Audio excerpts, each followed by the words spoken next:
Olá, o ator Sean Connery morreu aos 90 anos no último dia 31 de outubro. Uma lenda de Hollywood que se vai, que não foi apenas o primeiro James Bond do cinema. Ele foi o melhor James Bond de todos os tempos, o melhor 007 que nenhum outro ator conseguiu superar. E que, além de ter feito uma carreira dentro da franquia 007, fez uma carreira incrível fora dela, em Hollywood como um todo. E acabou fazendo grandes papéis e trabalhando com grandes cineastas como Sidney Lumet, John Huston, Alfred Hitchcock, Brian De Palma, com quem inclusive ele fez uma grande obra-prima. E acabou fazendo inúmeros papéis que se tornaram o papel favorito de muita gente. Então vamos conversar um pouco sobre Sean Connery, Júnior Guimarães, tomada 1.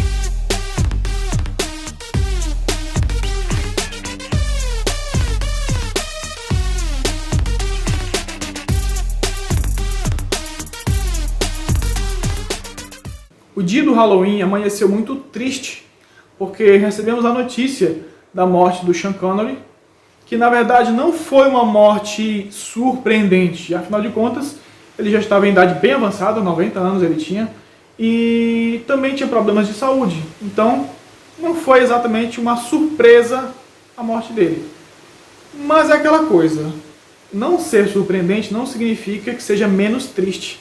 Pelo contrário, na verdade, a gente lamenta muito a morte desse grande ator, desse ator versátil, que ele tinha uma mistura de talento, charme e grande sex appeal, que inclusive ele consolidou essas marcas fazendo o personagem do 007. E o interessante é que essas características parece que elas não sumiram com o tempo, pelo contrário, muita gente acha que o charme dele aumentou com a velhice. E quanto mais ele ia envelhecendo ao longo de sua filmografia, mais respeitável ele ia ficando. E assim como Clint Eastwood também, ele foi considerado um dos grandes machões do cinema. Só que, ao contrário do Clint Eastwood, que ele era mais sisudo, mais mal encarado, mais incomunicável, o Sean Connery fazia aquele papel mais sedutor, mais charmoso, mais dialogável. E isso acabou se tornando uma marca registrada de seus trabalhos e casou muito bem com o 007, que eu vou falar daqui a pouco. Em relação ao seu talento nas telas, ele tinha uma característica muito peculiar e brilhante. Ele conseguia transformar várias atuações suas na favorita de alguém. Exemplo, o Leonardo DiCaprio. Se você perguntar qual a atuação favorita do Leonardo DiCaprio, muita gente vai falar O Lobo de Wall Street. Sim, lógico, vai ter alguns que vão falar O Regresso, outros vão falar Gilbert Grape, mas boa parte, uma parte expressiva vai falar que é O Lobo de Wall Street. Al Pacino, se você perguntar qual é a melhor atuação do Al Pacino, vão dizer Poderoso Chefão Parte 2, vão dizer Scarface ou Sérpico, entendeu? Vão filtrar nesses três. Até mesmo Marlon Brando vão dizer que é o Poderoso Chefão ou o Sindicato de Ladrões. Então, quase todos os atores têm alguns filmes específicos que são quase uma unanimidade. Mas com Sean Connery, a coisa muda. Porque se você perguntar para várias pessoas qual é a melhor atuação de Sean Connery, haverá várias respostas. Alguns vão dizer que é Os Intocáveis, outros vão dizer o Indiana Jones, A Última Cruzada, outros vão citar o próprio James Bond, né, no Satânico Dr. No ou no Goldfinger. Outros vão dizer que é Até os Deuses Erram, A Colina dos Homens Perdidos, O Homem que Queria Ser Rei. Então existe uma gama de atuações que são tidas como a favorita de alguém. Então no final das contas, de modo absoluto, não se sabe dizer qual é a melhor atuação do Sean Connery. Existe a sua atuação favorita. No caso, a minha é de Os Intocáveis. Mas isso aí bora falar um pouco mais tarde. Eu particularmente costumo dividir a carreira de Sean Connery em 5 partes. Primeira, a introdução, que foi quando ele não era conhecido ainda, na década de 50. Segunda, década de 60, que foi assim, quando ele explodiu como 007. A década de 70, que foi a década das parcerias, onde ele trabalhou com Sidney Lumet e com John Huston, que foram dois grandes diretores. A década de 80 e 90 eu considero como se fosse uma década só, um plano só, que foi a década do reconhecimento, e o epílogo, que é o final dos anos 90 para o início dos 2000, que é quando ele encerrou a sua carreira no cinema. Acredito que muita gente deve ter ficado curiosa para conhecer o Sean Connery por causa da notícia da morte dele.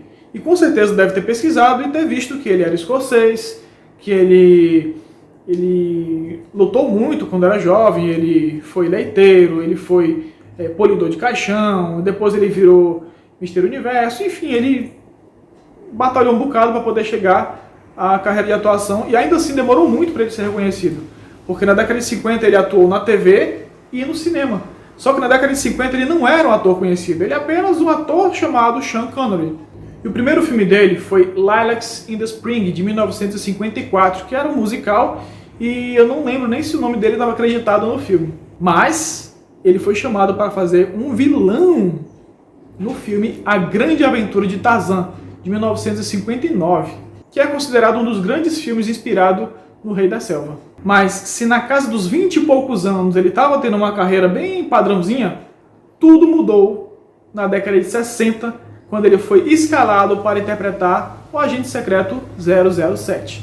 Para o primeiro filme do 007, que se chamou 007 contra o satânico Dr. No, o Albert Broccoli convidou alguns atores, mas ele teve um olhar especial para Sean Connery e convidou ele para ser protagonista desse filme.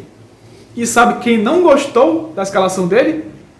Ian Fleming, o criador de 007 na literatura. Ele descobriu que o Sean Connery foi chamado para fazer o personagem e ele simplesmente não gostou. Falou que ele era alto, desengonçado e que não tinha aprovado. Mas Albert Broccoli insistiu no Sean Connery e o diretor Terence Young teve que, como é que eu posso dizer, ensinar mais modos ao Sean Connery. Teve que sair para restaurantes, dar normas de etiqueta, enfim, teve que transformar, dar uma repaginada na persona do ator para que ele se adequasse ao papel de James Bond.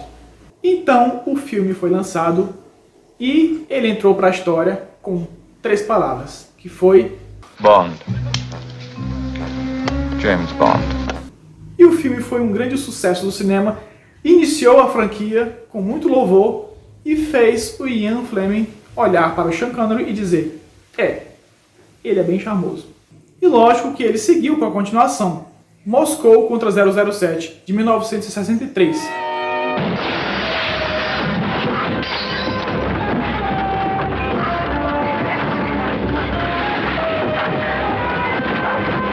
Mas o auge de Sean Connery foi em 1964, onde ele fez 007 contra Goldfinger, que para muitos é o melhor filme do 007 e um dos grandes filmes de ação de todos os tempos.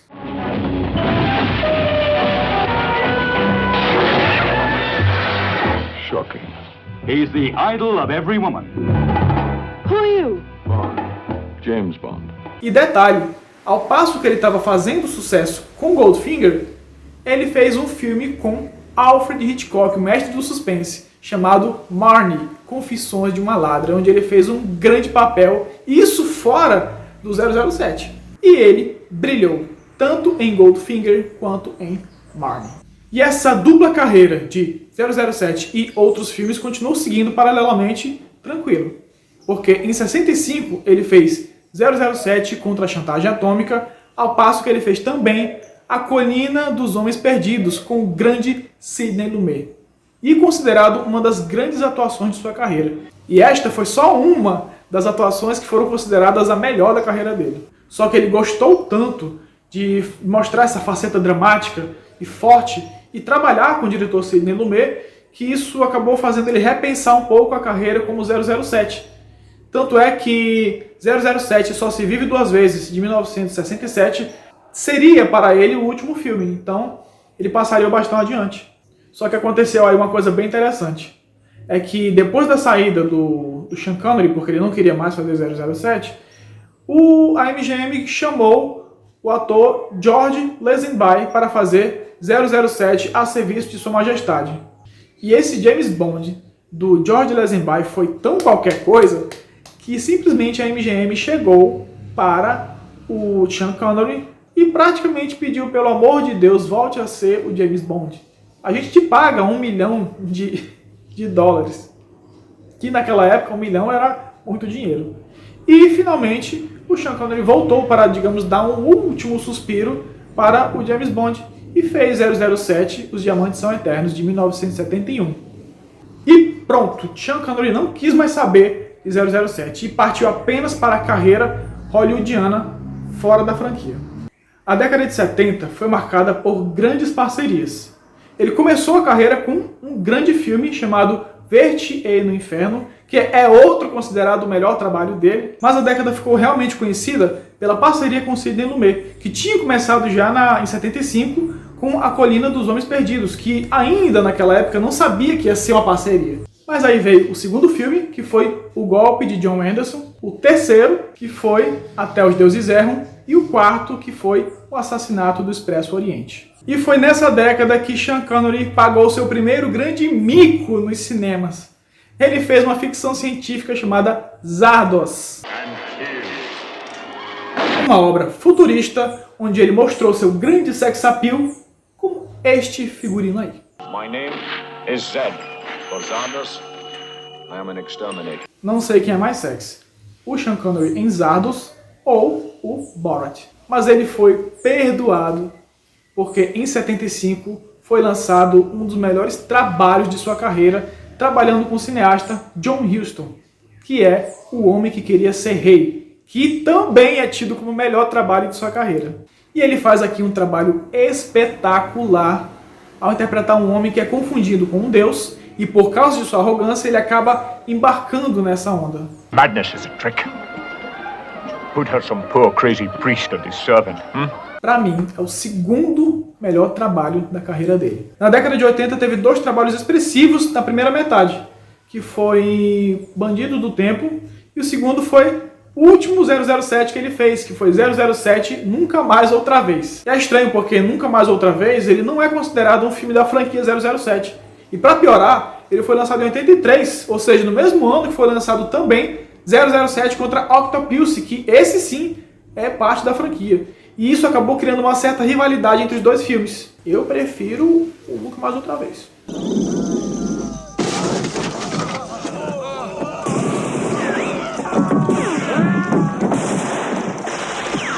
Lembra que eu falei que a carreira dele era dividida em 5? Primeiro foi Epílogo, segundo foi década de 60, 70 e essa terceira seria a mistura de 80 com 90, correto? Para mim, essa terceira parte começa em 1986, que foi exatamente quando foi lançado Highlander, o Guerreiro Imortal, e O Nome da Rosa, onde ele fez 2 dos personagens mais inesquecíveis de sua carreira em 2 grandes filmes. E a essa altura do campeonato, ele já é considerado um ator veterano de Hollywood, aqueles atores que você tem a honra de convidar e que todo diretor tem, digamos, orgulho de ter ele como parte do elenco. Ou seja, Sean Connery já era considerado aí uma grande lenda do cinema. E isso foi só o início do grande reconhecimento que ele teve como grande artista de Hollywood, porque em 87 ele fez Os Intocáveis, para mim, a obra-prima de sua carreira. E foi com essa atuação magistral como Jim Malone que ele ganhou o seu merecido Oscar. Ladies and gentlemen, friends, and a few enemies. E esse foi um dos raros momentos em que a academia soube casar o reconhecimento de uma atuação com reconhecimento pela carreira. Nem Al Pacino conseguiu isso, porque o Oscar que ele ganhou por Perfume de Mulher foi mais pela carreira do que pela atuação em si. Nós tivemos atuações melhores do Al Pacino que nunca foram reconhecidos. No caso de Sean Connery, foi reconhecimento da atuação sim, e da carreira sim, juntos. E ele já emendou com outros grandes trabalhos, como Indiana Jones e A Última Cruzada, onde ele interpretou o pai do protagonista.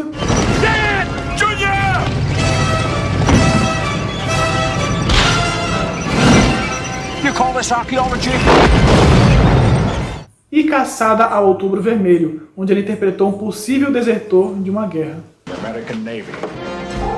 His plan is a mystery. E é uma pena que depois de Caçada a Outubro Vermelho, a carreira dele tenha começado a ir por água abaixo, porque no ano seguinte ele fez Highlander 2, que é uma das piores continuações de todos os tempos no cinema. Aí depois ele fez Lancelot, que eu não gostei, Os Vingadores, que eu não gostei, que não tem nada a ver com os Vingadores da Marvel, tá? É outro Vingadores.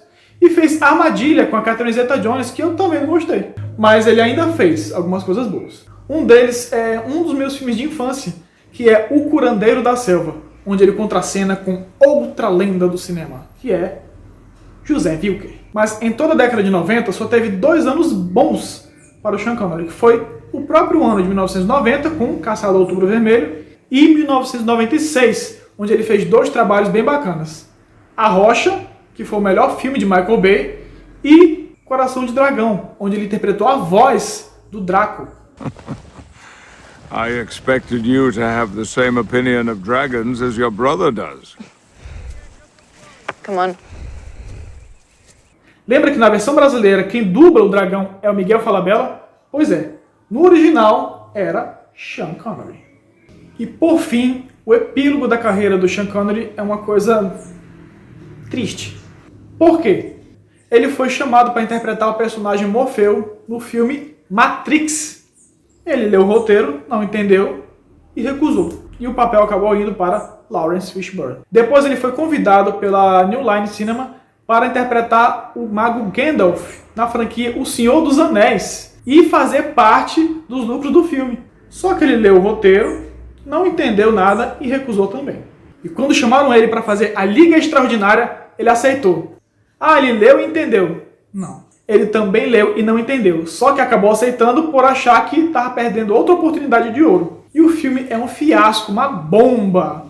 O roteiro é ruim, teve problemas nos bastidores, tiveram que readequar o roteiro para dar mais estrelato para o Sean Connery, tiveram que acrescentar um personagem que não tinha na história original, o Sean Connery brigou com o diretor, enfim, foi uma bagunça que acabou comprometendo o resultado final, e A Liga Extraordinária é um filme horrível.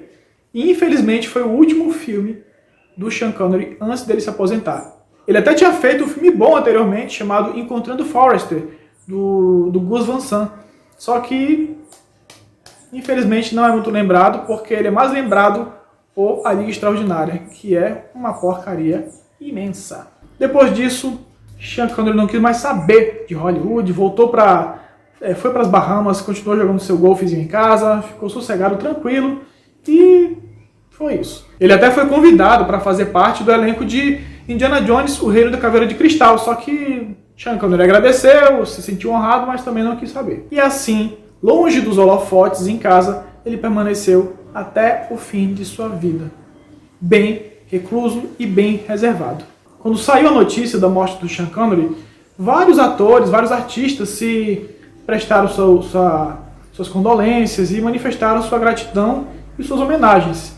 Dentre eles, alguns interessantes, que foi a página do Twitter oficial de James Bond, o ator Daniel Craig, que faz o atual James Bond, e também Michael Caine, que foi seu colega em cena do filme O Homem que Queria Ser Rei e também seu grande amigo. A viúva dele, a Micheline Roquebrune, ela se manifestou e disse que ele estava com demência e que ele estava sofrendo, que não era a vida e que realmente ele estava pedindo para isso e que ele realmente foi em paz. Eu acredito nela, porque ele morreu dormindo nas Bahamas. Eu não consigo imaginar a morte mais tranquila do que essa. E cerca de 2 meses atrás já houve homenagens, textões, balanço da biografia dele em homenagem a Sean Connery. Por quê? Porque em agosto ele tinha completado 90 anos. E nesse aniversário de 90 anos, várias matérias surgiram, como a história da vida dele, top 10 dos melhores filmes em que ele atuou, top 10 das melhores atuações dele, enfim, várias outras coisas. Até porque ninguém sabia quanto mais ele viveria após esse aniversário de 90 anos, né? Que, convenhamos, é uma idade muito avançada. Mas as homenagens foram feitas em agosto e agora a diferença é que hoje nós estamos mais tristes por causa do falecimento e que só está ratificando ainda mais o ano terrível que está sendo 2020 para a arte. E é lógico que na minha coleção eu tenho alguns dos grandes trabalhos do Sean Connery. Eu recomendo aqui, ó, O Nome da Rosa, tá bom? Adaptação de Humberto Eco, e logo quem tá na capa, a cara dele, tá bom? E pra mim, o meu filme de coração do Sean Connery, que é Os Intocáveis, que deu pra ele o Oscar de melhor ator coadjuvante, Oscar merecidíssimo, que fez ele ser aplaudido de pé, como vocês viram aí. E tá aqui, Os Intocáveis, de Brian De Palma, obra-prima do Brian De Palma. E lógico que não poderia faltar, olha aqui, ó. Essa é a minha coleção James Bond, os filmes do 007, até Skyfall, acho que Spectre também. E esse aqui, ó, peraí, é esse aqui mesmo. Olha, aqui estão os 4 primeiros filmes da franquia, onde 3 deles, que é 007 contra o Satânico Dr. No, Moscou contra o 007 e 007 contra Goldfinger, que essa tríade aqui, ó, são os melhores filmes do 007 de todos os tempos e os 3 são protagonizados por Sean Connery. E agora cabe a nós homenageá-lo fazendo o quê? Maratonando a filmografia deste grande ator com grandes trabalhos, inclusive esses que eu acabei de mostrar para vocês. Tá bom? Então, muito obrigado, Sir Sean Connery. Que descanse em paz. E esse foi o vídeo de hoje. Espero que tenham gostado da minha homenagem ao Sean Connery. Se você gostou, deixa seu like aí, tá bom? E não se esquece de se inscrever no canal, ativa o sininho para as notificações e não perca nenhum vídeo do Tomada 1, tá certo? Então, beijo a todos e tchau!